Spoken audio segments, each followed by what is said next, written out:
Manual மிஷினரியை பொறுத்த வரைக்கும் 1 kilo வரைக்கும் எடுக்க முடியும் இதுல பாத்தீங்கன்னா மெயின்டெனன்ஸ் பாத்தீங்கன்னா நார்மலா அந்த ஸ்க்ரூ ராட் தான். இதுல வந்து பாத்தீங்கன்னா ஜஸ்ட் ஏதாவது ஆயில் சொல்ல கிரீஸ் ஏதாவது போட்டு விட்டீங்கன்னா போதும், ஒன்ஸ் போட்டா போதும்.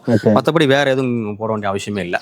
ஜஸ்ட் உள்ள பவுடர் உள்ள போடுறோம், உள்ள போட்டு விட்டு ப்ரெஸ் பண்ணீங்கன்னா போதும். வேற ஒன்றும் இல்லை. பவுடரை போடுறோம், பவுடரை போட்டு விட்டு நம்ம அப்படியே ப்ரெஸ் பண்ணாலே போதும். ப்ரெஸ் பண்ணா போதும், ஆட்டோமேட்டிக்காவே வந்து உங்களுக்கு வந்து உள்ள போய் ஃபுல் டைட் பண்ணீங்கன்னா சரியா போகும். டைட் பண்ணி எடுத்தீங்கன்னா அந்த பவுடர் வந்து ஆட்டோமேட்டிக் வந்துடும்.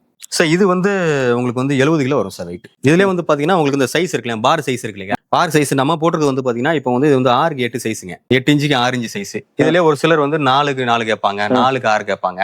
அந்த சைஸை பொறுத்து கொஞ்சம் மாறும். சைஸ் சப்போஸ் மாறுறப்போ ரேட்டும் கொஞ்சம் சேஞ்சஸ் இருக்கும். இது வந்து இந்த மிஷினோட காஸ்ட் வந்து 40,000 வருதுங்க. என்னன்னா இது அடிஷனலா சம்திங் இது வேரி அந்த பாக்ஸோட சைஸ் அதிகமாகும் கம்மியாகிறப்போ ரேட் சின்ன வேரியேஷன் இருக்கும், பிளஸ் மைனஸ் இருக்கலாம். இதுலயே சார் நிறைய கஸ்டமர் பாத்தீங்கன்னா வீட்டுல அந்த கிராசரி ஐட்டம் இருக்குல்ல, புளி அந்த மாதிரிலாம் இருக்கு, டேட்ஸ் எல்லாம் போட்டு பண்றாங்க.